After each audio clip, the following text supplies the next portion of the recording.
But I thought stock of the day today, we'd take a look at Harvey Norman. Co-founder and chairman Gerry Harvey has bought nearly $72 million worth of shares in the retail giant so far this month. The transactions follow Gerry slamming investor response to its REIT results as a total overreaction. So he's put his money where his mouth is. Earnings, if you recall, were down 8% in the period, with reported profit after tax down 15%.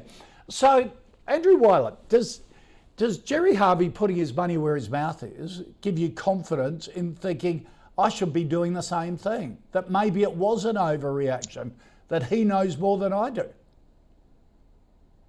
Oh, well, certainly to the second part of your question, that's a given, Koshy, because given what you're working with, I'm sure most people know more than I do. But in all seriousness, as you know, one of my little measures that I use is, has management got skin in the game? And certainly $72 million is some pretty significant skin. So it's something to make me look at it more closely. But why am I being so guarded, Koshy? Why am I sort of hedging my bets? Yep. Look, there's a few reasons. One of it being that, as we know, Harvey Norman's not actually a retail, it's really a listed property trust. And as we know, listed property trusts are under immense pressure at the moment.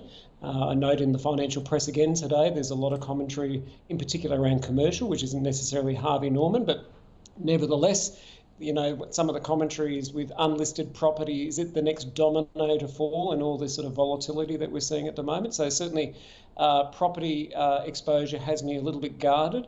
But again, coming back to the fact, where do they get their cash flow from, which of course is around the retailing part, and with 10 straight interest rate rises on the road, potentially 11, heaven forbid, that's coming at us next month, then there's a lot of squeeze on that consumer discretionary spending as well. So I can certainly see why he's buying, given the depressed share price nature, and the fact that he's getting a 7% fully franked dividend. That's certainly pretty good. But would I be buying, or would I be suggesting my clients buying? I would not. I'm not suggesting that they sell. When it was over $5, I was saying they should sell. But I think there could be a little bit more pain, sadly, coming yet. So at best, it is a hold. Okay.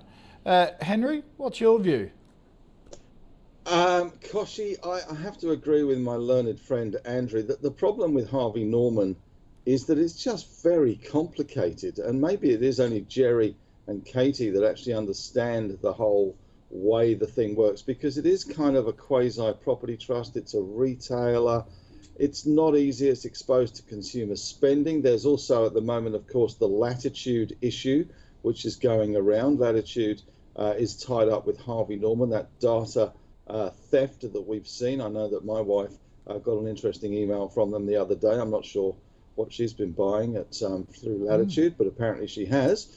And there is that sort of humming away in the background. You know, this is chump change for Gerry, let's face it, $72 million worth. This probably just takes into account the dividend he's going to get. So it's a bit like a DRP for him. You know, he's got 32% of the company now. It's just, there's lots of moving parts, but the overriding factor that stops me from going, oh, I'm going to follow Gerry, is the fact that we are entering a period where we're being constantly told the consumer is pulling back spending, that we've got this fixed mortgage cliff coming up, and things are slowing. So it's hard to get enthused on the back of that, not only from the property trust point of view, but also in terms of consumer spending. So yeah, it just really, it's just hard.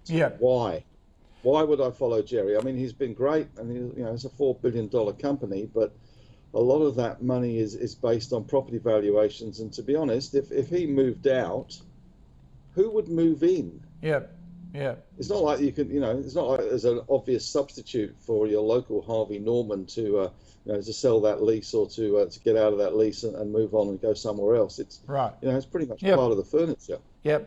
And you make a good point. It seems a lot of money, but it is like a dividend reinvestment plan for him. He's made that in dividends.